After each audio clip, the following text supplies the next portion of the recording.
Hey, Yinz guys and gals, gather round for a journey like no other. It's time to hop on board the Where Yinz Goin podcast, proudly brought to you by Dreams by Design Travel. From the rivers that meet at the point to form downtown Pittsburgh to the furthest corners of the globe, that'll be your compass, your confidant, your companion in that as we explore the wonders of travel. Kick back, relax on your couch, and let the wanderlust wash over you as we discover new horizons and reminisce about old favorites. With Dreams by Design Travel by our side, the sky's the limit.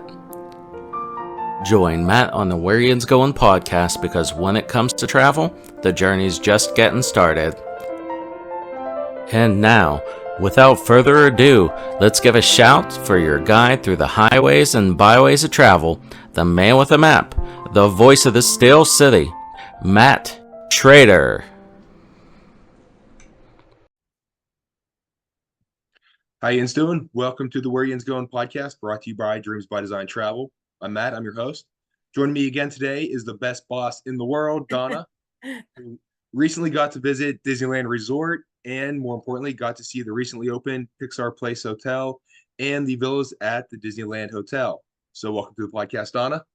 Thanks, Matt. Thanks for having me again. I'm excited to talk about that trip because everybody knows in the agency how much I love Disneyland. So I was happy to stay at both of these short stays, but I wish I could have stayed to Pixar a little bit longer, but I had to move over, tough job, had to move to the villas. But then I thought, just when I thought I love Pixar the best, oh my gosh, I love the villas the best. So I was glad to do both, but it was just, I wish it could have been a little bit longer when you're all the way out there, but I just didn't have I had to get back here for things. So just didn't work out exactly that way, but I'm so glad to talk about, I'm so excited to talk about it. And more importantly, several of our travel advisors got to go with you. Yeah. So Yeah. I was going to go, but the 3-bedroom grand villa at the villas at the Disneyland Hotel, they weren't available. So, and that's how I roll, Donna, with, Yeah. my Right. Yeah. posse and the entourage, that I need the space. So I wish I would have, I didn't really have the time, but I wish I would have had time to kind of look at the 1 and 2 bedrooms and and any variety of rooms that they have there would have been a good thing to look at, but I just did not have the time. But I heard they're really nice. I would have loved to have seen them. I've seen a lot of pictures and some video walkthroughs of them, and Yeah. they look gorgeous, like you said. And there's more reason to take another trip out there, right? Well, yeah, definitely. Well, I like to go at least once a year if I can do it, if I can get out there. This time, we were sponsored by Disney to get out there and take a look around, and six people plus me, we all met. And we just had a really, really good time. We got a lot covered in the 3 nights that we were there. And it was just well worth it. I mean, I love to fly, so I don't really care about the flight. And getting to Disneyland from Long Beach or John Wayne Airport is so easy. So that's what I try to do if I can. I avoid LAX like the plague. But it was just really good to get there and just to be in California with the weather, and it was just perfect. Everything about it was great. You probably saw some of our videos. It was just a really good trip. Yeah, I was living vicariously through you. And I Yeah. totally agree with the airport choice of, we typically fly into John Wayne, but on our most recent trip, we actually went to LA and saw some of that. So Long Beach was a better choice of flying out. But yeah, if you can, LAX is just so huge. Oh So my if you God. get into the smaller airport, it's So long to get to Disneyland from there. It takes forever with traffic, and it's just scary, the highways. And Long Beach, 20-25 minutes you're there, and there's hardly any traffic. Same with John Wayne. I flew home from John Wayne, and I'm familiar with both of those airports. But what I like about Long Beach is it's an old-fashioned, sort of like an updated old-fashioned hotel where like the terminal looks just something out of the 60s, but it's not old. It just looks like retro. And then you walk down a ramp off the plane. There's no jetway. And then your luggage carousel is like open air. So it's just really nice. I feel like I walked right out of Saving Mr. Banks movie. So yeah, that was it was easy, real easy to get there. We hopped in an Uber, and or a cab, I think it was actually.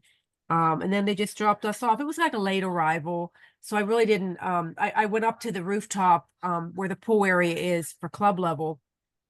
Um we had that night was a club level stay. And oh my gosh, it's worth the time just to spend your evenings up at the top of the roof, like where the pool is, and all these little like fire pit areas, seating areas look like little living rooms. Like it was just beautiful. And then you can even watch fireworks up there. The music is over the speakers. So you can even watch the fireworks. You can't see projections, but you can see the fireworks on the one end. So that was Those nice. are, those are the fireworks for Disneyland Park that you can Yeah, see. yeah, the Disneyland Park ones. Yeah. And just to clarify that the pool here is not on the very roof of the pool. It's Right. sort of it's like Right. two tiered. That there's like I guess it's over the lobby area is like above there, and Yeah, then it's the like a lobby roof. Yeah, it's not the very tip top of the hotel, but you feel like it is because it's just not on the bottom level. You know what I mean? The yeah bottom level is like laundry and like you don't even see back what all that is, like a parking lot, and takes you back behind right next to the Disneyland Hotel. Those two are very easy to get back and forth. And I just when I went to the next when I checked out and went to the next resort, I just walked my luggage over. It's like right across the parking lot or parking like the little bit of a road there, there's sidewalk. Yeah, and I when I one time whenever I stayed there, I did a split stay as well. That I did the Disneyland Hotel first, and then I went to it was Paradise Pier back then. Yeah. But my room was high enough up that I was able to look down over the pool. So that was a Oh, okay. it was a neat perspective of things. Yeah. But yeah, that the morning I checked out of the Disneyland Hotel, I just walked out, got to go past their nice little pool area, which is gorgeous. And then Yeah. there's a little kind of garden grassy area you can walk by, then Hmm. kind of go past downtown Disney District and then across the Yeah. road. It's right there. It's Yeah. amazing since I grew up going to Walt Disney World Resort in Florida, that how convenient and close everything is in Disneyland. I know. I know. Everything is. And I mean, you are in the middle of a city, but it doesn't feel like it, you know? You feel like you're in the Disney bubble, but you only go like down the block and you have a Denny's, you know? It's just so different than what we're used to at Disney World. But that's what I like about it. Like you don't have to have buses and you are walking a lot, but you're not walking far. You know what I mean? You're not walking distances. So, you know, I think that's one of the probably the best feature of all is my son's first trip, my older son, he went last year and he said, I love how you don't have to take the buses. You just walk Mhm. back and forth and you can hop. I would never, well, I was going to get into my tip later, but one of them is always get the park hopper, always, because you can see those parks so much easier, even though there's two of them, you can see them so much easier because there's no transportation time involved and they're not as big as the Disney World park. So you really should get it. Park hopper is well worth it.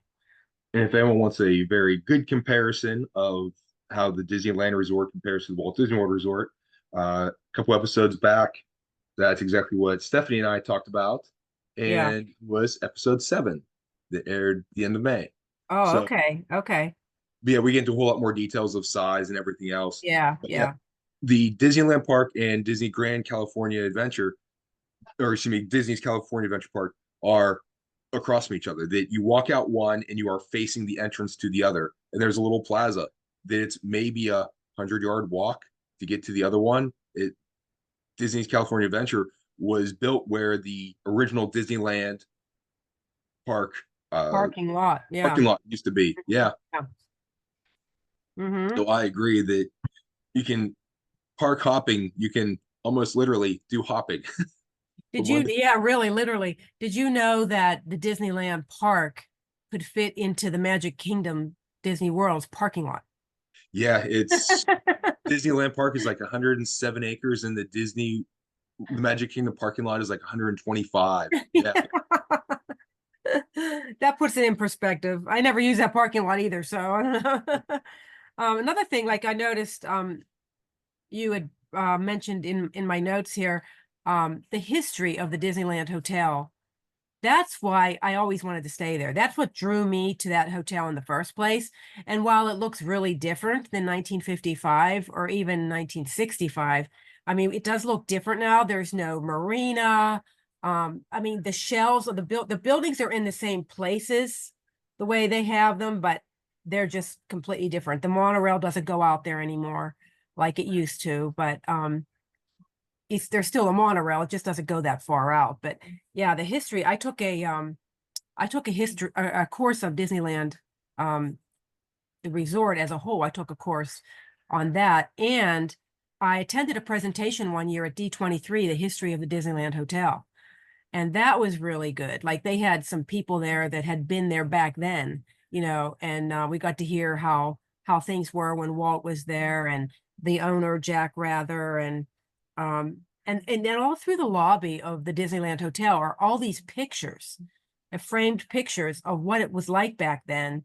And they're in black and white. And you really feel like, while it's not the same as it was, you can still feel that history, that element of the history coming through because of the way they have the pictures there. And, like if you look and use your imagination, you can see where the marina was, the size of it, how big it was. And back then, they had plain pools. They were just like a regular lap pool. They didn't have the theme pools we have today. So, and I think they try to incorporate that history because they brought that little monorail, well, not little, but the monorail pool. It looks like a monorail over the water there. And they kind of make it look like it sort of did back then, but that's where the marina was, where the pool area is.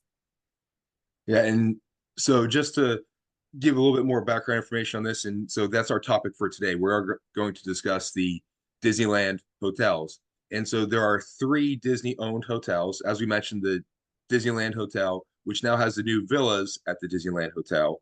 There's the newly refurbished or reimagined Yeah. our Place Hotel, which was the Paradise Pier. And there's also the Disney's Grand Californian Hotel, or Resort and Spa, if you want to get the official name for it.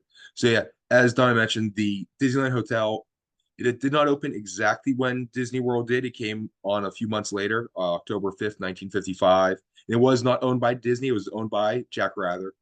Disney they acquired it in 1988, and then they've done some changes to it. And like I said, there's not really much from the original that's remaining. They have 4 towers that their hotel rooms are in: the Fantasy, the Adventure, the Frontier, and the Discovery Tower, which is now where they have all the villas. So in the Fantasy Tower is where you do your check-in, where they have all those pictures. And the one thing that I would love to see, and I've thought of this about Disneyland after reading some of the history of it, how the park has changed, is I want a book that has the different maps of all the changes. And like the old transparency things that you did for like the overheads when we were in school and stuff, that I would be able to put one over the other so I could see. Oh yeah, Here's where this is now, here's where it was before, and you can yeah. stack on top of each other just to be able to compare what did it, where did things move. Yeah, I do have a really good book, The History of Disneyland Hotel. I don't have it here right handy. I think it's in the other room. There's not transparencies, but it talks about how it looked before and how, what's in place now. And when I took that, or when I did that presentation at D23, it's one of the very first D23s, they had it all up on the screen in a movie we watched. And it showed, the original films. It showed regular black and white old fashioned movies of how it looked. And then when you get out of there and then you kind of look around the actual resort, you can kind of see where everything went. You know what I mean? You have to use your imagination, but you can kind of get the feel for where everything was. And they have these really nice diorama models in the towers. So you can see like the old way it looked in the parks. Maybe not the hotel, but like the old, one of them might have the hotel. I'm not sure, but it showed the old, like where Star Wars Galaxy's Edge, that used to be the barbecue area, the barbecue. Like I miss that barbecue, the picnic area. was picnic tables, and now that they took all that out and Galaxy's Edge is there. So, you kind of have to do the research to see like what was where, but that would be great to have transparencies like that. Yeah, that back in the day was the Tri-Circle D Ranch, where they would also keep all the horses that pull the Yeah. down the main street. That I know in the Frontier Tower they have a model of Big Thunder Mountain Railroad that's Yeah. sitting in there that Yeah. you can get to look at. So yeah, the theming of that, and the one thing that I thought was so neat, well, just the rooms themselves are fabulous. And just to give you a rundown of the idea of the size, is that in the Disneyland Hotel, there's 930 rooms, 60 suites that can be from 1 bedroom, 2 bedroom, or 3 bedroom. And then they have their signature suites, There's a tongue twister. Adventureland, a Pirate one, Big Thunder, Mickey Mouse, and a fairy tale one. And they're themed pretty much what you would think. Except Mickey Mouse. For some reason they have Donald Duck all over the place. I don't get it. No, it's Mickey. And they do a fabulous job with that. And then there's 344 villas. They can be from studios, 1 bedroom, 2 bedroom. And as I mentioned before, the 3 bedroom grand suite, or the grand villa, that, oh my gosh, that thing, it's a 2-floor. Oh my gosh, I saw it from the outside. Oh my gosh, it was all lit up. It was just The whole 2 beautiful. floors, there's a whole floor to ceiling, all 2 floors of glass window there. Yeah. And a balcony you can sell. It is amazing. I mean, just pictures of it, it's so gorgeous. Yeah. It overlooks like that center area, Well, they all kind of do. My room overlooked like the pool area, but there was so much not pine trees, there was palm trees. So you really didn't actually look down at the actual, people in the chairs. Like the pine trees were pretty tall. Not as tall as what I call California palm trees, but they were they were about the size you see in Florida, just around the pool. The whole resort it exceeded my expectations. Like the Palm Breeze lounge area, the splash pad, it was the Steamboat Willie. Every turn was just so California. It was just so beautiful. Yeah, and Donna's mentioned a little bit before with the pools in the pool areas, there are 2 main pool areas. One sits in the middle of all the different towers. And there's the monorail pool, which you mentioned that it has slides, but the slides are partially covered especially towards the top, and it looks like a monorail car. Yeah. So just the theming of that, and I can just imagine a little kid being able to take a slide through the monorail. Yeah, I know my feelings. My first visit there, I was in my early 30s, so I was adult, but still, see how I was just, oh my gosh, I want to go on that slide. Yeah, and they all were too. Like adults were doing it just as much as the kids. Yeah, they have, and the 2 other smaller pools are the D ticket pool and the E ticket pool, which again showing great history and understanding of Disney back when it opened, with the different tickets you had to pay to use to go on the different attractions. Yeah. And then behind the Discovery Tower with the villas, they have the pallet pool, and as Donna mentioned, the Steamboat Willie splash pad for little kids. The pallet pool is so neat. The little lounge area they have Oh there. my gosh, it was so nice. It's cut, so they have it's open air, but they have a little canopy thing, and the Yeah. canopy is like different colored glass. So it's like a painter's palette. They use the mixed their colors and everything. Yeah. So, and then the Steamboat Willie thing has a little steamboat the kids can play in, and water shooting up and all that. It's the theming. Disney does theming so well. They really do. I just couldn't get over, like, I couldn't get enough pictures. Like, I felt like I was taking the same ones over and over, but I'm like, oh my gosh, the colors, the pinks and the orange, it looked like a sunset. It looked like the sunset had just like fallen onto this area. It was just so pretty. Like you said, it was like a palette of color just laying over the pool and the lounges, and they were nice and close. So if you're sitting there as a parent, you don't feel like you're a million miles away from the pool area. Everything was right there close. It's really nice. And Donna mentioned also around the pools, they have the Palm Breeze bar. Well, that's in the Discovery Tower. It's Yeah. not exactly near the airport. It's inside. There's also Trader Sam's Enchanted Tiki Bar, which is by the monorail pools and the D and the E ticket, and then the Tangaroa Terrace Tropical Bar and Grill, which is also in that same area by the Mm-hmm. ticket to the D ticket. And those are just nice little outdoor places you can go and grab a Yeah. little snack, grab something to drink. They do have Goofy's Kitchen, which is in the convention center, which sits between the Fantasy Tower and the Discovery Tower, along with the coffee house. And then there's the lobby lounge too, right by there. So there are some other places you can get some food in. Goofy's Kitchen is a lot of fun. It was good too. It was Mhm. really good food. The variety was unbelievable. Like there was just something for everybody. And I've eaten there like 2 or 3 times now, and every time it looked like there was a different variety. Just it's not. I think it was better than Chef Mickey's, but that's what it reminded me of. You know what I mean? It was Mhm. the same, like the character theming, coming to your table, things like that. Um, the food was there was more to choose from, and I thought it was actually better. And it was probably a smaller, like a smaller venue, but you didn't really feel crowded. There's a big area by the food, then there's a separate little corner, and of course kids love this, so they're coming from not just people staying at the hotel. When you hear about, character dining, that's one of the ones people do flock to. Yeah, and comparing it to Chef Mickey's and the Contemporary Resort that's spot on. Yeah. Yeah, yeah, yeah. Then, And I like the character interaction better in general at Disneyland, like not just like at things like that. There's characters in the lobbies all the time, not just like when it rains. You could always find like Goofy almost always is greeting you when you walk into the Disneyland hotel when you arrive. Um, um, who did we see at Bing Bong was at Pixar Place, and at certain times, they're not there constantly, but all you have to do is ask, and they'll tell you. And there's characters like that you get to see from other movies, not just the Fab Five, and in the parks they're walking around freely, not like at World. It's a completely, I mean, it's all Disney, and it's all you think you're at the same type of place, but things are different out there, and I just don't know how. There's no other way to describe it. You just have to go. yeah, it's as great as how I've always been treated at Walt Disney World. I was treated better, and it's more Yeah. magical at Yeah. Disneyland.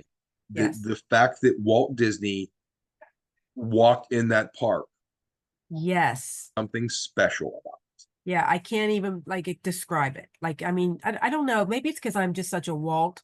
I love Walt so much and the history of Disney in general, but I don't know. I can't explain it. You walk in there and I feel like that's where I belong. Like I always loved Walt Disney World, and I still do. I just love Disneyland more. And they're not apples to apples. They're two totally different vibes, even though, not just the castle difference. It's a lot more than just that. And there's only those, couple hotels as far as on property, but they are, you're just so close to the parks in those when you're there at those hotels. So think of it as like at Disney World, you have the monorail loop. It's sort of like that, but it's not nearly that big.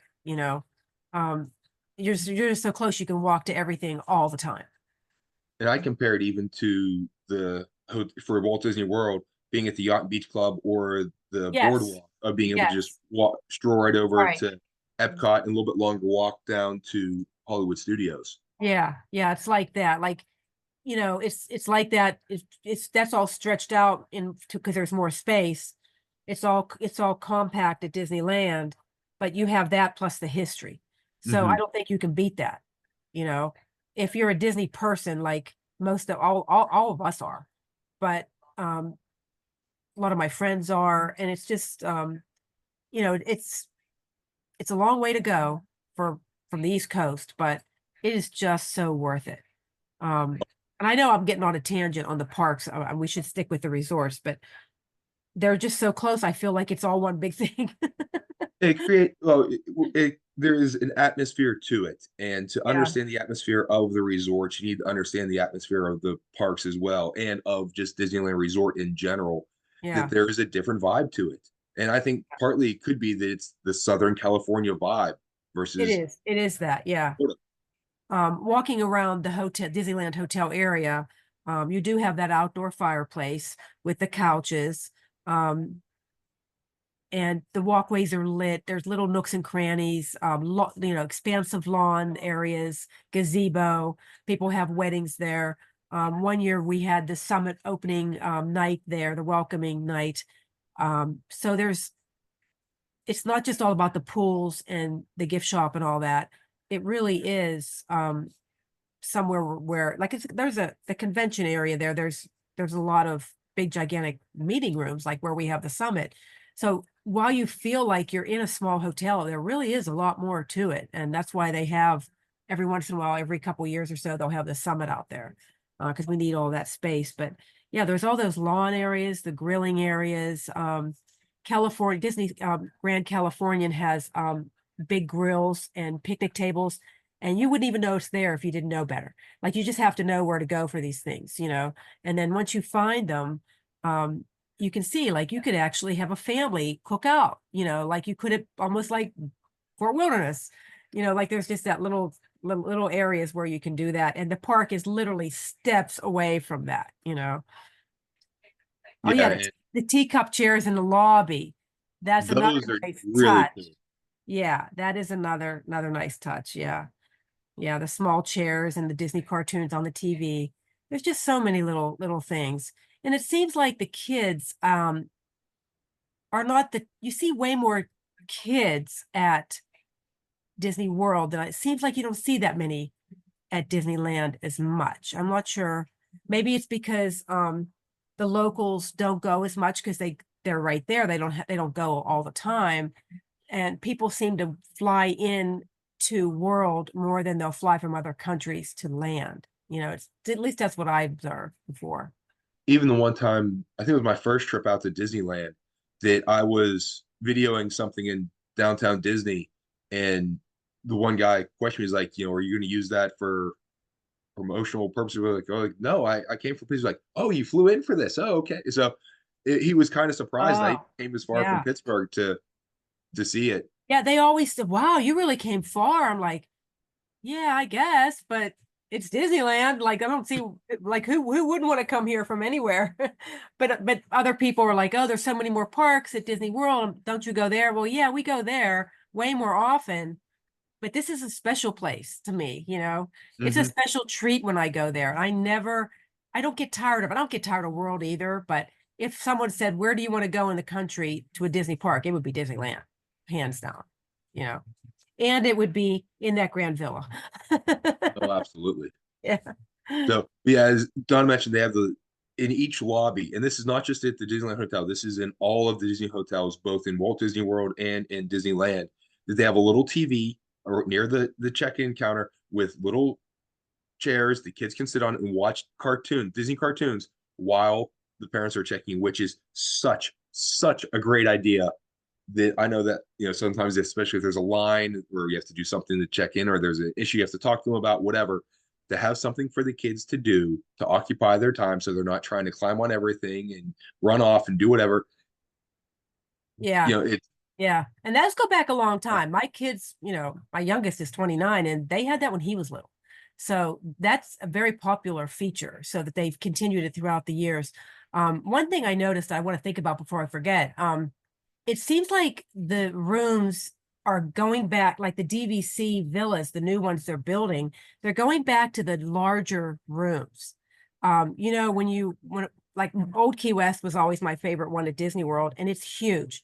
But then they started making the square footage smaller, like Boardwalk is smaller. All of them, except for Saratoga Springs. It's about the same size, maybe a little smaller. I can't remember exactly, than Old Key West, but almost all of them, like even Animal Kingdom Lodge, like they're all smaller in square footage. But the Disneyland Hotel, the studio, was a massive studio. Like you walk into a studio at Boardwalk and everything's like kind of pushed together. But the studio, I just couldn't get over the size and the things that they incorporated into the room. It used to be when you walked into a studio, like what it still is at Boardwalk, you got your little kitchenette there right on this, maybe the left or right, whatever the configuration is when you walk in. Well, now at the Disneyland Hotel, the studio runs perpendicular to the length of the room. You know what I mean? So it's not on the same facing as you walk in. It's to the like sideways. And that seemed to really save space. It seemed to make the bathroom bigger, and it seemed to really save space. A huge closet. There's tons of drawer. They made more drawer space. The couch and the fold down beds, that's made a big difference. Having the Murphy bed. And so, there's no balconies at these. There's only windows, which is a difference. But maybe that's why it seems bigger, because you don't have that extension on the balcony. But the drawer space, the counter, the kitchen, like the dresser, it just went on forever. Like it was only me in the room, but you just a family would have no trouble finding space in those drawers, because the dresser top was so large. So I was glad to see that, because it seems like people were complaining, maybe, we're getting so small for the cost of the DVC or a night in the villa, that now you have your space back in the room. So I was really glad to see that.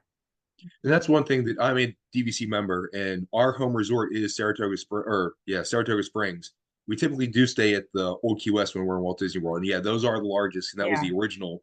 And then Saratoga Springs was, I believe, next, and they're still pretty decent size. Pretty big, yeah. Yeah. We're going to stay in Saratoga Springs this upcoming January for our next trip down there. I tried to get the Old Key West, but I was too late to get it. Yeah. Since your home resort is one you can book up to 11 months in advance, and then the other resorts you have to wait till 7 months, and a lot of them, they're starting to fill up faster and faster. They are, yeah. DVC, I used to be a member, but I haven't been a member probably since 2014, but it was just getting too big and too hard to get what you wanted. And it just didn't make sense we had an RV as well. And we weren't, they made it difficult to use the points there. So, because it was kind of a deal. We would stay for 2 weeks for what we could stay for a week at Old Key West, So that's why, one of the reasons is because it got harder. But I do, Old Key West was so nice, but then they started going down in size. But now it seems like they're going back up. Out in California, they're a little bigger. And I've noticed it with the DVC stuff, and they send us surveys and whatever, that they do listen to the DVC members a lot, and with the different offerings. So they've been very responsive with that aspect of it. I've been very happy with it. Yeah. So you can't go wrong with it. Definitely can't go wrong with it. One other thing that I really liked about the rooms at the Disneyland Hotel is the little features inside them. That the little writing desk, whenever you walked in, looked like it could have been a writing desk that Walt Disney used himself. Yes. Like an antique writing desk. It was, newer, but it was just, again, modeled in like a retro type thing. And the faucets in the bathroom had little Mickey heads on. Yes. Even the little telephone pads are this. And I bring them home every single time with Walt's picture on the phone. Oh my gosh, I love them so much. The thing that I like the best about staying there, though, is the headboards. Right. I don't know if they're going to keep those when they refurb those rooms. I don't think they're going to keep those. Oh, I hope so. Those who've never been there, that on the headboard, you turn the lights out, you hit a little button, and it looks like fireworks are going off with little music. And the music too. Yeah, there's little LEDs inside the headboard. Yeah. And it lights up in a pattern that looks like fireworks are going off. Mm-hmm. And I noticed it was, I think, like the last night of my stay there, that I finally noticed it whenever I was in the Disneyland Hotel. I was like, oh my gosh. And so I did too. it was like 3:00 in the morning that I woke up, and whenever we roll look at the clock and hit something, and was like, what's this? I got my camera out and I took video of it right then. I'm like, I have to do this. That is so neat. Because you can't tell at daytime, Yeah. But the music, you can turn it off if you don't want, like if you just want to go to bed with the lights like that, you can turn that music off so it doesn't bother you at night. But I mean, it really, really is pretty. That's a big deal there, is the headboard. But I don't know if they're going to keep it. I hope they do. I think people would be upset if they took that away. Yeah. It needs a refurb. The rooms there do need a refurb, but I hope they don't take away too many of those Disney touches. But you know, we were saying how the theming and they do everything right. I think no matter what they do, it will be nice. And even the check-in process, that I had two lovely young ladies whenever I checked in, that it was the best experience I've ever had checking into a hotel. I mean, Yeah. just it was entertainment just itself. Of they were just so polite and kind, and they had Yeah. little one-line jokes and stuff like that, and it was such a good experience. I I know. cannot describe it enough. And there's never a line. Like times I've been there, there just never seems to be a check-in line when you go there. And there's always a whole mess of people working, not just like one person. That's probably why there's no line, because Yeah. there's always they're always helping people. And they're very cooperative and helpful. I I didn't even tell you guys, I don't even know how I did this. I booked 3 nights there, and I thought I booked 2. And I said to Steph, are you, where are you? And she said, Pixar Place. I said, can I stay with you one night? I says, I'm flying in the 11th, and I think I only booked 2 nights. Well, here I booked 3 nights. So I was going down Main Street on the fire engine, and somebody was calling me from Disneyland Hotel, and they're like, oh, they left a voicemail. You're a no-show. We had you checking in today or last night, or yesterday. I'm like, oh my God, I think I had 3 nights. So I said, so I called him back right away. And I said, I could have sworn I did 2 nights. I did it so long ago and I just never looked at my copy that close. I just thought I could have sworn I needed something for the 11th. I said, I'm here. I was at Pixar last night. He said, well, we'll give you credit for the night that you weren't able to be here.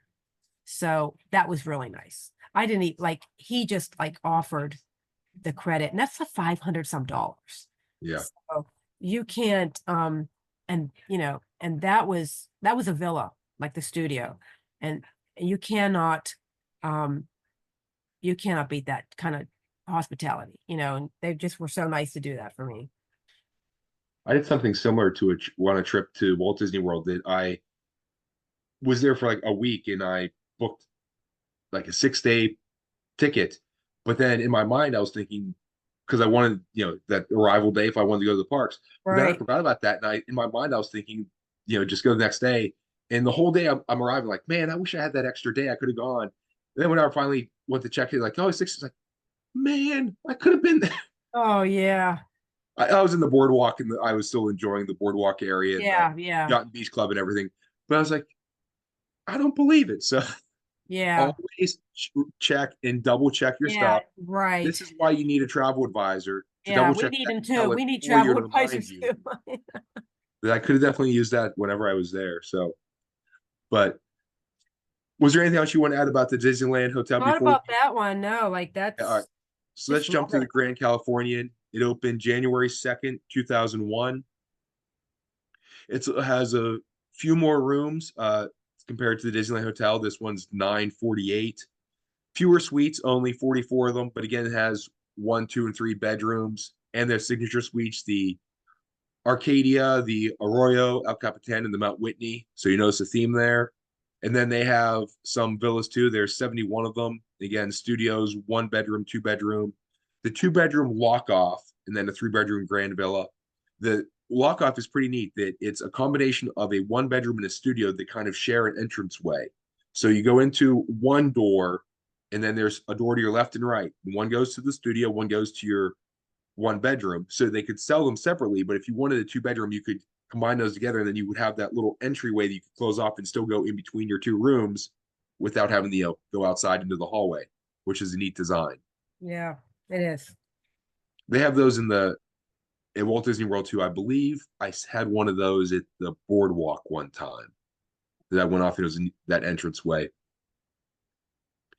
But the Grand Californian, the first thing that struck me is just the door to walk into it. That it's a sliding door that has this mural on it that's kind of like an abstract art. Yeah, it's pretty. Yeah, it's inlaid. There's little hidden motifs there, but you can see Grizzly Peak that's over at Disney California Adventure Park. Mhm. It's in there, and I thought it was just a mural whenever I first saw it. I was walking up, and I was just admiring. Then I saw it move to the side and open up, and was like, "Oh my god!" Hey, that's the door. And then walking in, the lobby is so grand. It is modeled Yeah. like it's modeled after one of the giant grand lodges at the national parks. So Yeah. if you've ever been to the Awani Hotel in Yosemite National Park, there's a few grand lodges in Yellowstone, things along those lines. The giant timber framed, Yeah. a lot of wood accents, giant uh, fireplaces are like 6 feet tall. Yeah. It's Even really though nice. it Like a has that rustic feel. combination. Yeah. Sorry, I was going to say it's a combination of the Wilderness Lodge and the Animal Kingdom Lodge. It reminds me that those two got married and had a baby. It also has some, now that's not a design element as the Grand California or the Grand Floridian, but it has that feel that I Yes. walked in there, and even though it's that rustic, outdoorsy feel, I felt underdressed wearing a shorts and t-shirt. I was like, I need to wear a suit here. That it is so grand and fabulous that it's stunning just to walk in there and look around. It's breathtaking. And the lobby, like there's so many places to sit, and it's so nice, especially, I mean, at Christmas, it is just beautiful with the tree and the carolers and the gingerbread they're selling, and oh, just all the displays of everything, and just the music they're playing, and it's just such a cozy like lobby to sit and just enjoy. There's rocking chairs and a fireplace. You just can't beat it. Like you just have to look around and just walk through it and sit there for a few minutes and just realize, oh my God, this is so beautiful, you know. And the gingerbread thing, that's typically a thing you notice in, or that it's hyped and more publicized in Walt Disney World. But in the Grand Californian, they have a big gingerbread display too. Hmm. And we got to see that the last time we were down there. It's so neat, that so warm, so inviting. And they It don't is. have just the fireplace on the inside, but if you walk out into a little patio area, there's the giant fireplace on the outside with some Right. Yeah. couches, and perfect place to snuggle up on a chilly morning with a cup of All coffee or right. hot Yeah. chocolate. Yeah. I forgot about that. That's on the way. If you're going to the villas and make a left, as soon as you walk out the door, you'll see that little area there. Right. Oh, correct. Don't want to say right. Yeah. And then they have the pools aren't quite as elaborate in theme, Mm, but right. like they have the fountain pool, the redwood pool, and the Mariposa pool. Redwood one has water slides, a Mickey shaped kiddie pool, and hot tubs. The Mariposa pool and Mariposa is Spanish for butterfly. Found that out through my research. And they have a whirlpool. The fountain pool they have like, it's rocky, so it's like it's a natural spring in the Rocky Mountains. It's just sitting out there. That there's rocks there. There's the trees and the plants all around it. Yeah. So it's really neat. And they have the cabanas that you can rent to lounge around. Yeah, I like that the Craftsman bar is right there. It's usually a walk up. You can either sit at the bar or sit at one of the tables, but it's very easy to get seated there. The same food is sold at the grill, which is pretty close to it. It's right down the walkway. So if you can't get a seat there at the outdoor one, you can just go to the indoor, and it sells the same food. And even if you want to just sit at the bar, you can get anything from the menu at the bar, which is really nice. And their bartenders are just so much fun. They'll offer their suggestions for drinks and things, and they're just really nice, typical cast members that at Disney. But in bartender form, because bartenders, if you get a good bartender, no matter where you're at, it's that's something that makes the trip So even that much true. better. Yeah, that is so true. They also have the Hearthstone Lounge. They have the Storytellers Cafe, and then the Napa Rose, which has the Disney Princess breakfast adventures. So if you're looking for something special in the character dining, they have that as well. That buffet's really, really good. Like better than even maybe not the same variety as Goofy's Kitchen, but it's, oh gosh, there's so much, and it's just all good. The desserts, everything. And it's also easy to get last minute. Like they're not always booked up like the world ones are. So you can sometimes get a walk up with no trouble. Yeah, because again, you get more of the local crowd that's coming, the people coming in. They're not necessarily going to be staying in the hotel or eating in the restaurants at the hotels if they're going to come to the park. So it's people, not as many people that are quite on Yeah. property. Yeah. Yeah, I really did enjoy the storytellers. Now I never did the Napa Rose one, but I do enjoy the storytellers. Then there's a little shopping. They have the Acorns Gifts and Goods, with little convenience store with clothes and whatever else that you might want. Yeah. The one really neat thing about the Grand Californian is the private entrance to California Adventure. Mm-hmm. It's back by one of the pools. And which restaurant is back there? Is that the Storytellers Cafe that's back in that corner? Or is that Napa Rose? It's one of them. I forget. I think it's by storytellers around the corner. Okay, Yeah. that's what I was thinking. And you will enter California Adventure. You go right by the Grizzly Peak area. It's kind of in between the Grizzly Peak airfield and where they have the water ride. I always call it a raging rapid ride because Pittsburghers go in the Kennywood. Grizzly River Run or whatever. Thank you. Yeah. So it's right in there. So you're coming on the corner. So if you want to go straight to Soarin', you can get a nice Yeah. beeline to it. Right there. Yeah, Soren's right there. Yeah, that is, when we were staying there, that is what we did. We always made a left. And once we got through, and you have to remember at Disneyland, they still have the old-fashioned bag check. They don't have the walk-through metal detector type of bag check. So it can get backed up a little there. So the earlier you get there, the better. But then once you get through that and get into the park, it's like empty. So you can go straight, you can get a lot done in those early morning times where you can ride the rides and, get that done, go to the next one, it makes a difference, especially if you have young kids, of course, Yeah, getting harder, but yeah. The other neat thing about the Disney California Adventure is on the sixth floor, they have a little patio area that will overlook Disney California Adventure Park, or sorry, the Grand Californian. They have the patio on the sixth floor.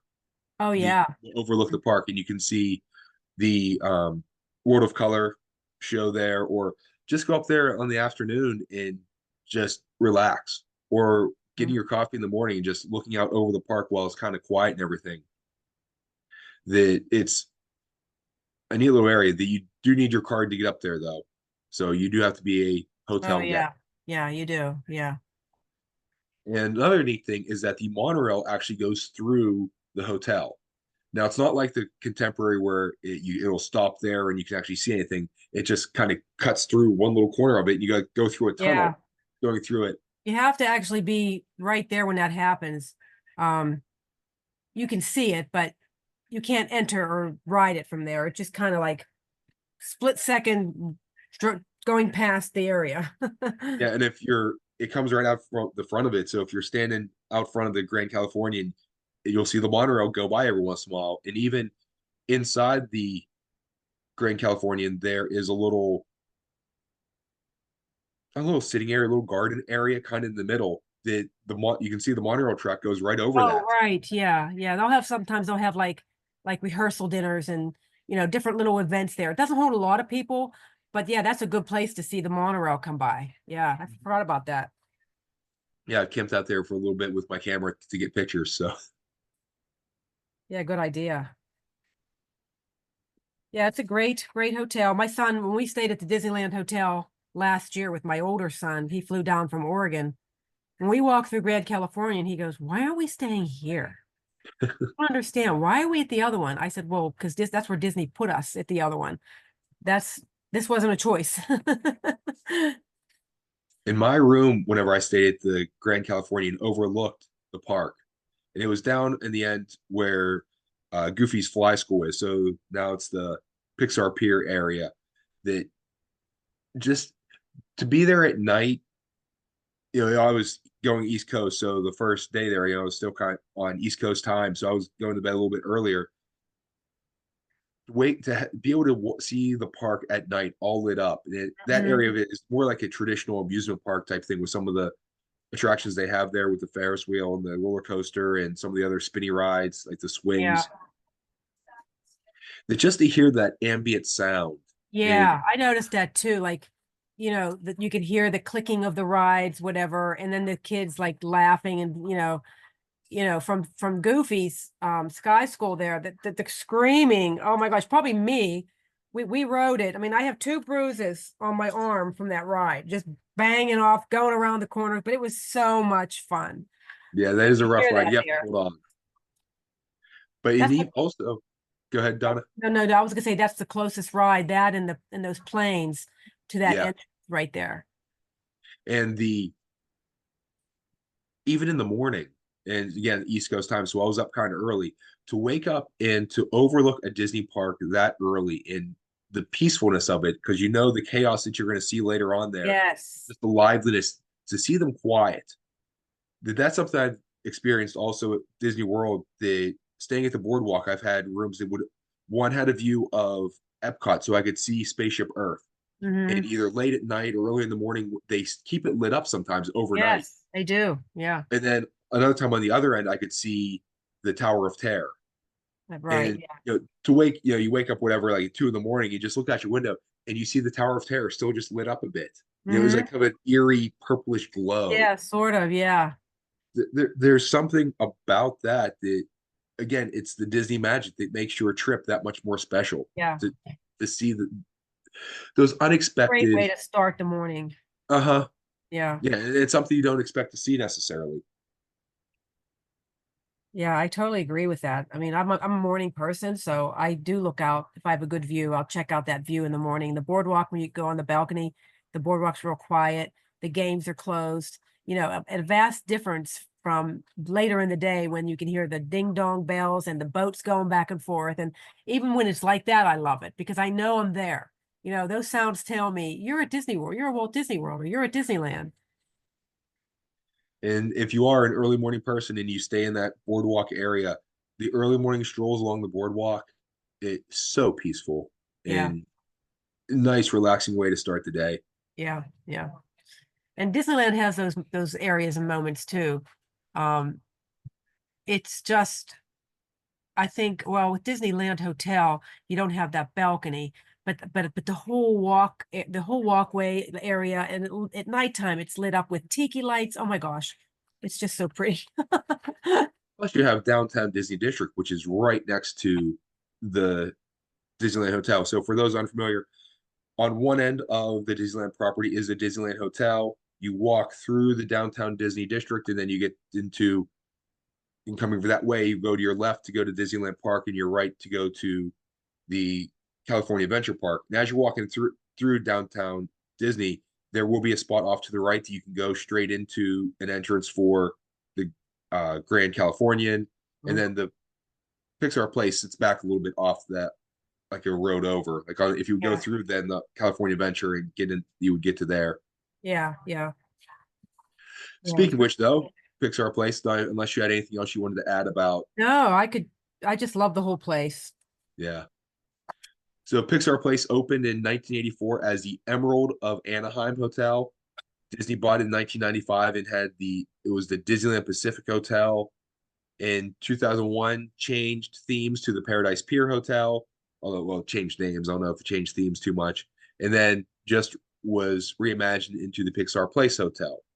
A bit smaller than the other ones. It only has 481 rooms, 25 suites. Again, 1, 2, and 3 bedroom.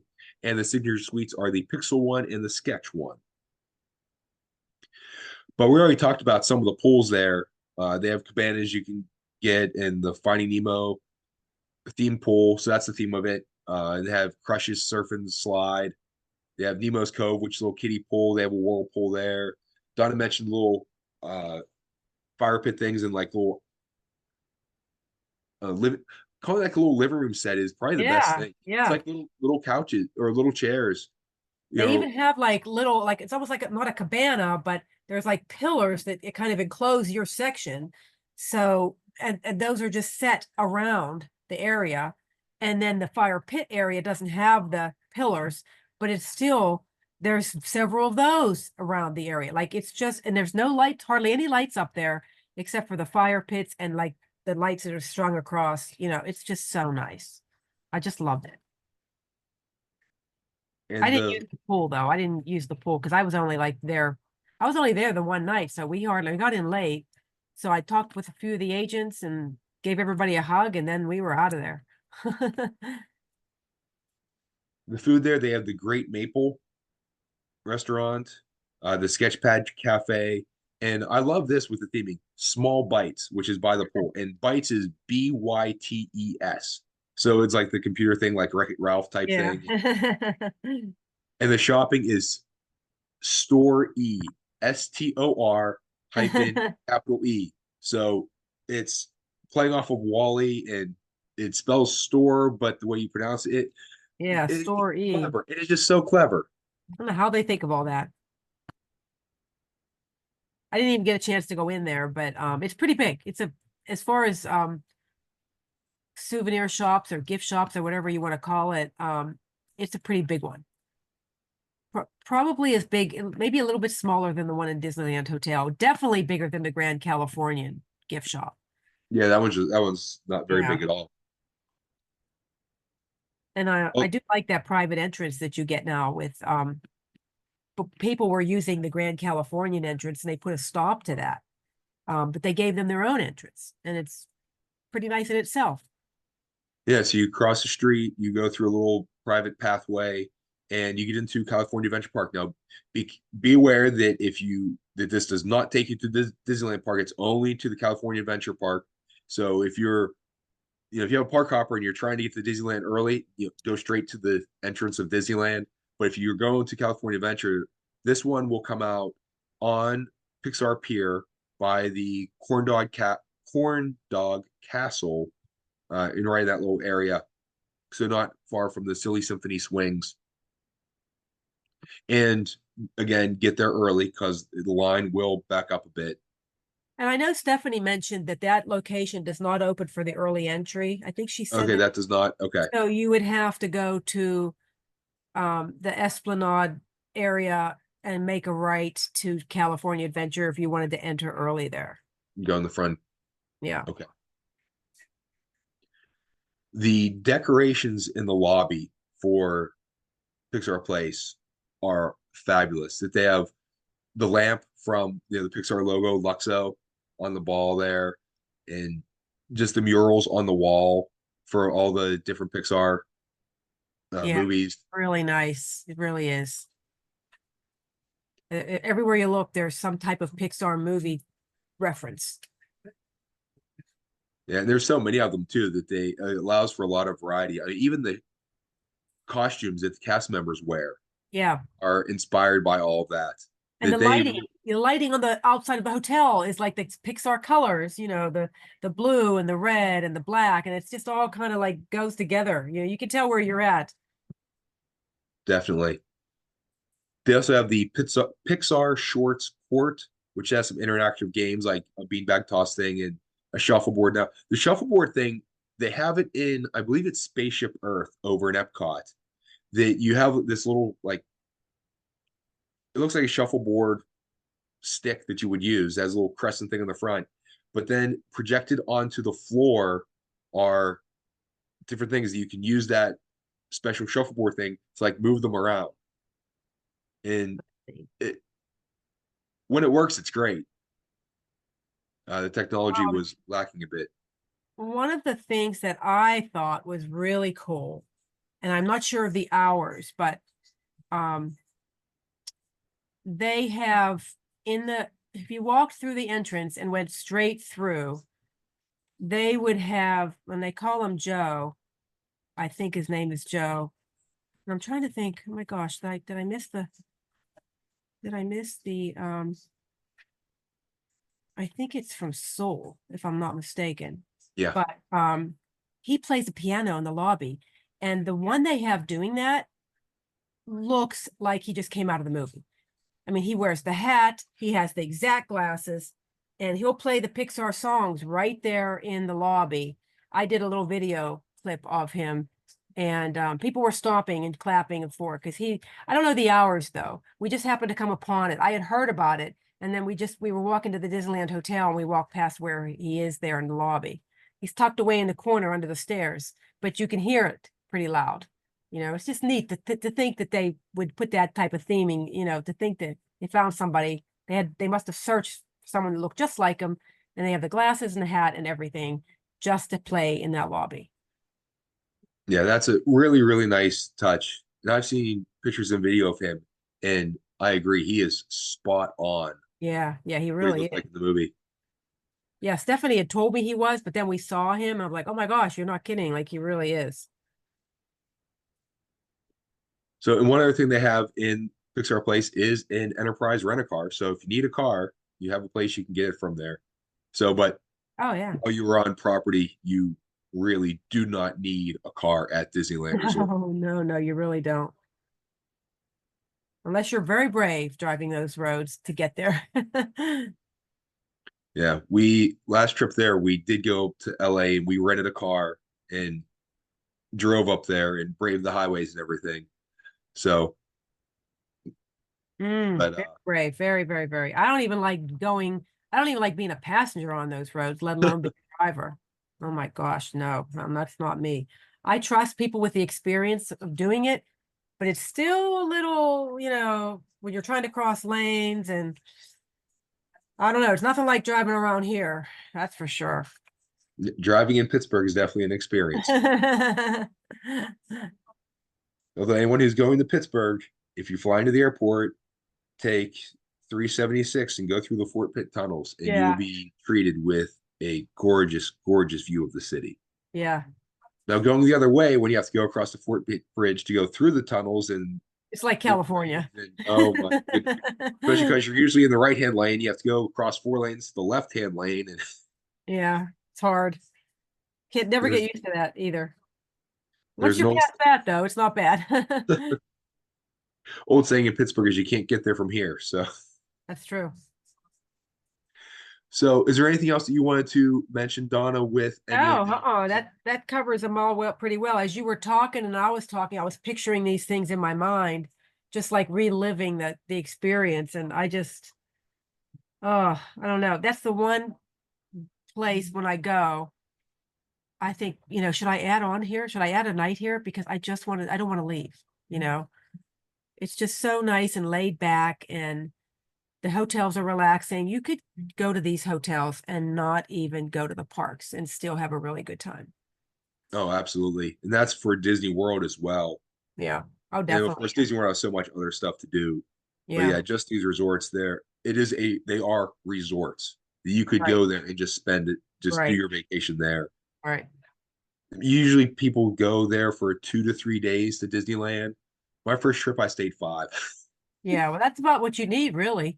5 is I good. checked. Like, you could go back and do your favorites on the last day or day and a half or so. Because you need a day coming from the East Coast, we need a day to like adjust to that time change. So it makes sense if you're, doing it from the East Coast, you definitely want to allow for that. And then it's also maybe a 3-night stay, stop off before going to Alani. It makes a great like gateway to Alani. You can just kind of fly in, enjoy the parks for a few days, get that time adjustment because you have another time adjustment going to Alani.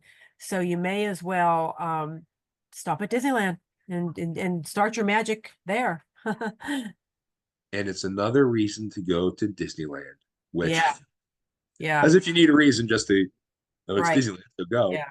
The whole Southern California area, there is quite a lot to do with the beaches right there and everything. They're not far at all. So you really can do an add-on. That would be the only reason I would think maybe rent a car just to go out to the beaches. But other than that, you probably wouldn't need to rent the car.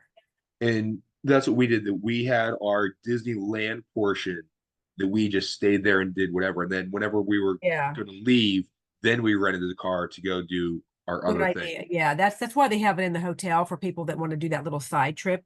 If you wanted to go to, the park, we don't want to mention in this podcast, but there's another theme park, couple of them in the area there. So you could do that as well. I know we use Lyft to get around out there. It's not that expensive. It would be cheaper than a car, if you wanted to to do that. And safer probably. I get, at least if I was driving the car. But yeah, we've covered those hotels pretty well. They're all great. It's really hard to choose. It really is now, especially with Pixar. Oh my gosh, I don't know. Like it's a lower price point, but it's and it's just as nice, really. You know, it's just not as big, maybe. It's all what the theming you want. Um, I like them all, so it's just hard for me to choose. That is a tough question. That even when it was the Paradise Pier, and it was themed very much like a beach resort, that Right, the beach ball just pillow. that Yeah, beach atmosphere, it it just makes you feel like you felt like you were at the beach, especially with all the little decorations in the room and the right. pictures. And there's like a little the lamp was like Mickey on a lifeguard chair, and Yeah, the I the writers love little that. statue Yeah, of the it. beach ball pillows. I mean, we stayed club level the first time, and our room had a little porch that led out to the pool deck. And I thought, oh my gosh, I just knew I was in California. Like right next to that was like palm trees, and it just felt like so different than Florida. It wasn't sticky hot. I mean, just beautiful. But what are you gonna do? You have to pick one of them if you have to stay, or try a couple nights at each. And that's what I did is the if I have to pick, if I'm there, it would depend on who I'm with. If I'm there by myself, Mhm. I would probably go with the Grand California. Just because going to Yosemite is that is my favorite place to visit. I love Yosemite too. Yeah, that is a lot. Yeah, it reminds you of that. And so that's part of it. And the view that you get and just the atmosphere, the rest of the hotel is just so great. Yeah. Um, if I'm there with like my daughter, I'd have to check out Pixar Place first because I think she would really love that. But Yeah. the pool area and the fireworks on the headboard and stuff like that, and little extra Mickey touches in the room in the hotel, that I know my little girl would love that too. Yeah. Yeah. Right. I would say that maybe the Disneyland hotel is the most, I would call it the most romantic, although Mhm. the Grand California is up there too, with how beautiful it is. Just because I think there's like that, the nostalgia feel of the Disneyland hotel has something. That has value for me. Yeah. Yeah, Although, I mean, I would not probably stay. I would do the villas before I would do the regular hotel. That would put it over the top for me. Otherwise, I would do Pixar if I had to put them in order. And I think, I don't know, Grand Californian is just a little bit lower than Pixar at this time for me. I'd have to see Pixar still. So Yeah. mine's with an asterisk with my choices. But no matter where you stay, you're going to have a great time. Like Donna and I said, we both did split stays of some nights at one resort and then shifting over to the other one. Again, they're so close that Yeah. even if you have to pull your luggage there, from one to the other, it's a 5 minute walk. So it's not Yeah. that horrible. It's a And safe walk too. It's not along highways and roads. There's sidewalks. You know, it's a very safe walk.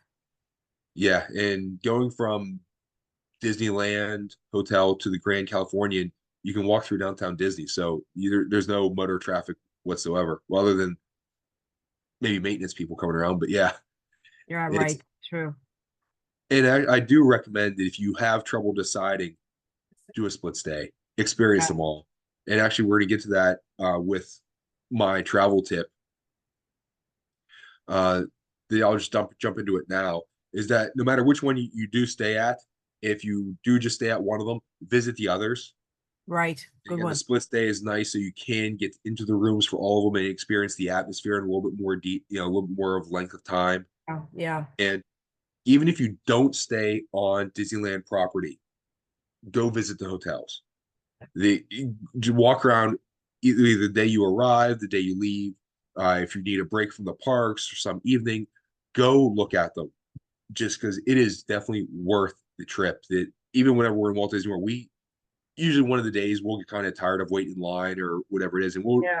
leave the parks and we'll go resort hopping and we'll just walk around them and just, oh Yeah. look, that's a neat little. Like, we'll go shopping in this place and oh look at that nice pool, and you get Hmm. ideas for, hey, maybe I want to stay here next time. Right. Exactly. Yeah. Good So point. it you can go and you don't have to wait in lines walking through the hotels. You're not wait, spending money necessarily, unless you want to stop and buy something, but just the experience of walking through, you get entertainment without a cost. And if you Right. have that extra day where you don't have a ticket, you want to take a little more easy and spend it at the pool or whatever, by all means, it is worth it. Yeah, I agree with that. Definitely. And they're so close, you could just walk, so you don't really have to worry about getting around to it, you know? Yeah, it's at most a 10-minute walk from the farthest. You could hit if you walk through all three, it would take you 20 minutes if you just walked through them Yeah, all. that's true. And the weather, it makes it easy to walk because it's just beautiful weather all the time out there. They're blessed with that Southern California sunshine, hardly any clouds, very little humidity, um, very little rain. It just seems like it's always nice. I don't know, but way better than Florida weather as far as that goes. And That's it's for like sure. that almost all year. They don't really have well, when it gets hot though, I mean, it will get hot, but it doesn't last. Like it's only, their average is like 75 all year round. It's almost like San Diego. It's not the sticky heat either, Right, which makes a right. big difference. Yeah. My tip would be, I have a couple, well, just two really. Um, Take time to ride the monorail.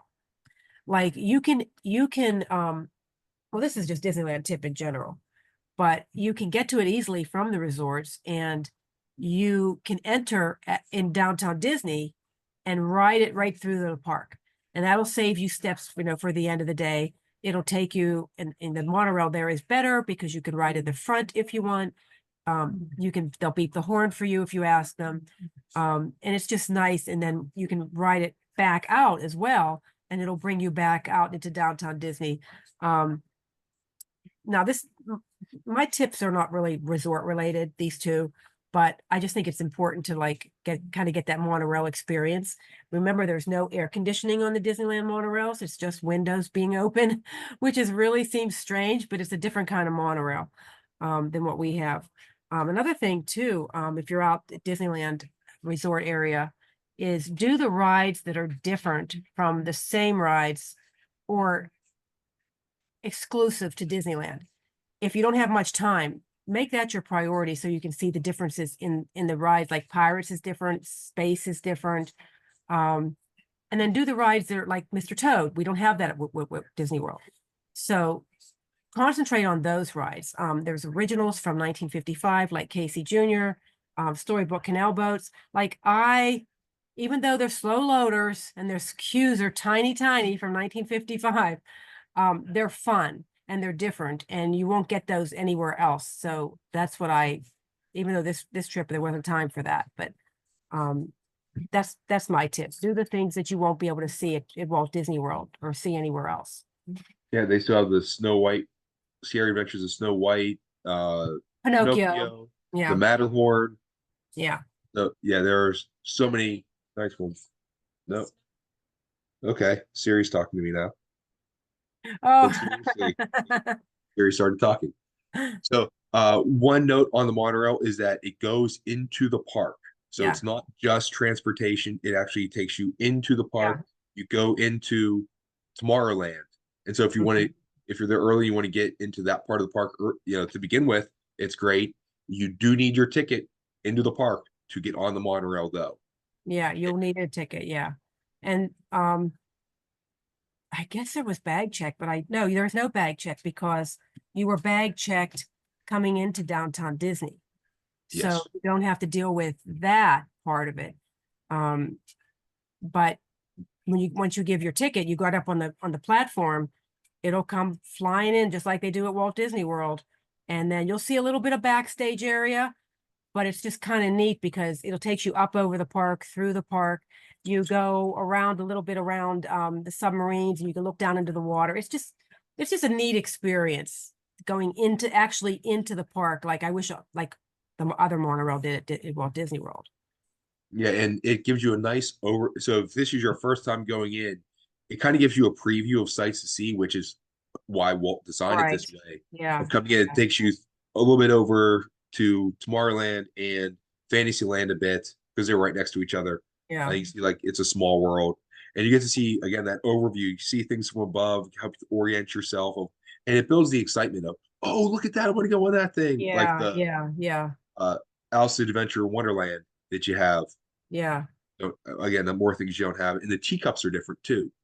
Oh, yeah, right. There's There's no roof, no overhead. Yeah, they took that out. Yeah.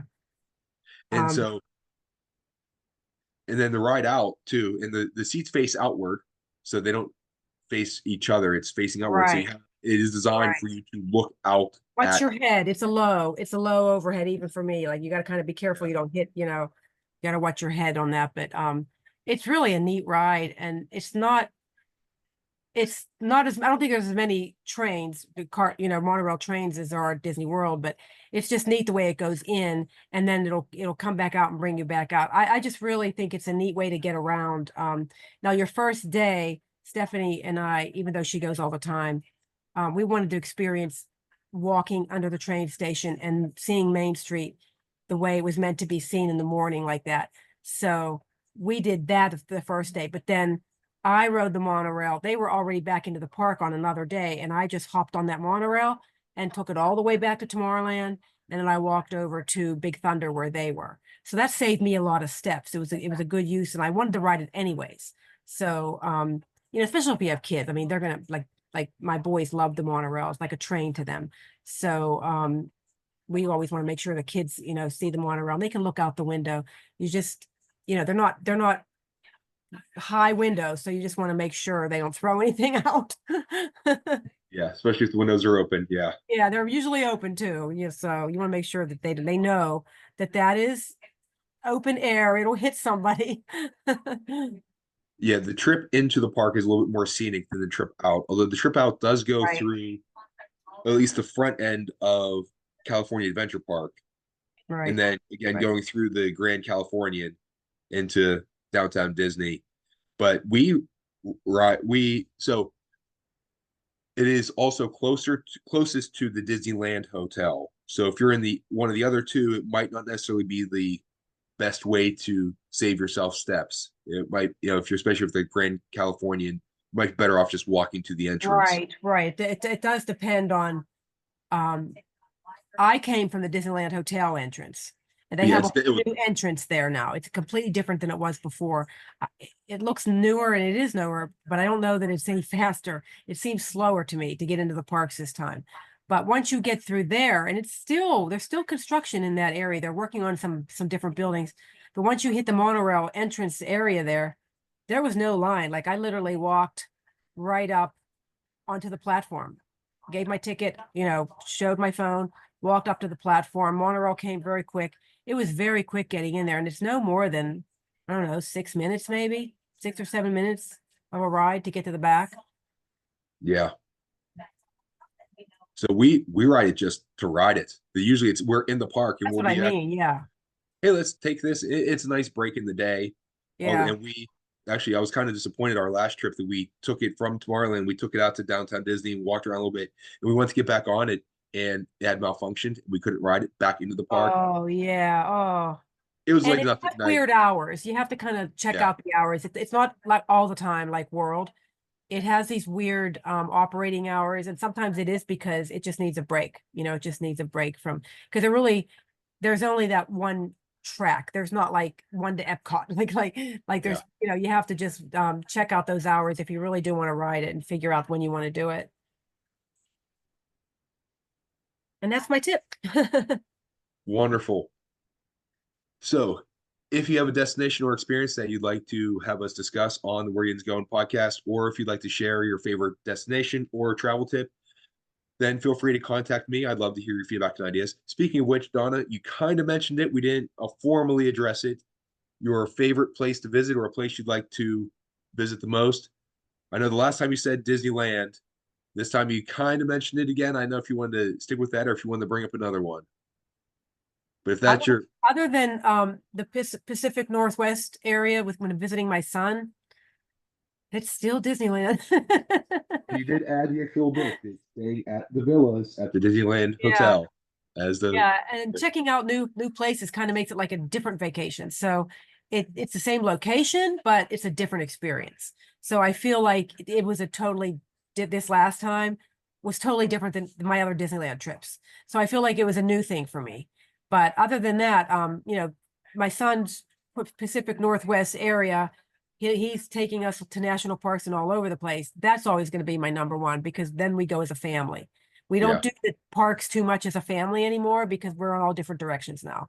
So, but that's the one time that we drop what we're doing and do things as a family. So that's always going to be my number one. And wherever he takes us, that's my new favorite destination. Yosemite's one of them.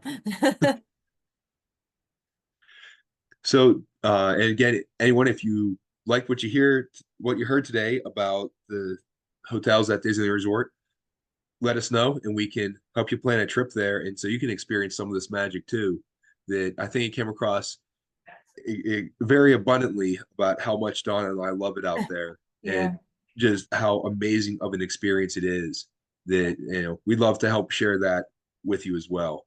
Yeah, that's so true. When I have a night before Disneyland, I am excited again like a little kid. You know, I guess I become a little bit like, I go to Disney World so much that it's sort of, you know, I still love it. It's just I don't get that I can't sleep the night before type of feeling anymore like I do at Disneyland. Like it's still so fresh and new. And I don't know that it would ever get old. But yeah, it's we would love to help you have that same feeling. It's just different and it's better. I think I'd like to know what people think when they go out there. Is it better? But you can't compare apples. It's not apples to apples, so you can't really compare, but you can't help but not compare as well. It's hard not to. Absolutely. And Donna, how can people get a hold of you? I can be reached at donna@dreamsbydesigntravel.com. If you're looking for quote information, either that way or info@dreamsbydesigntravel.com. And I could put you in touch with our Disneyland specialists who they know the parks way better than I do. They go a lot more often to World and Land and plan vacations every single day. So we could put you in touch with someone to match you up with the perfect fit for you. You can reach me on social media. I'm at Matt with DBD on Facebook, X, and Facebook, X, and Instagram. Email is Matt, MATT, @dreamsbydesigntravel.com. Website for our company in general is dreamsbydesigntravel.com. All this information is in the show description. So if you want to contact us to book a trip or have any questions, you can just look it up there. You don't have to write all this down. It's a lot. Please. Yeah, there's a lot. Please like, follow, subscribe, leave a review, tell a friend, get the word out if you liked what you heard. Join us next time. We're heading out in that. We'll see you later. I love that. Thanks again, Donna. Thanks, Matt. Thanks for having me again. I loved it.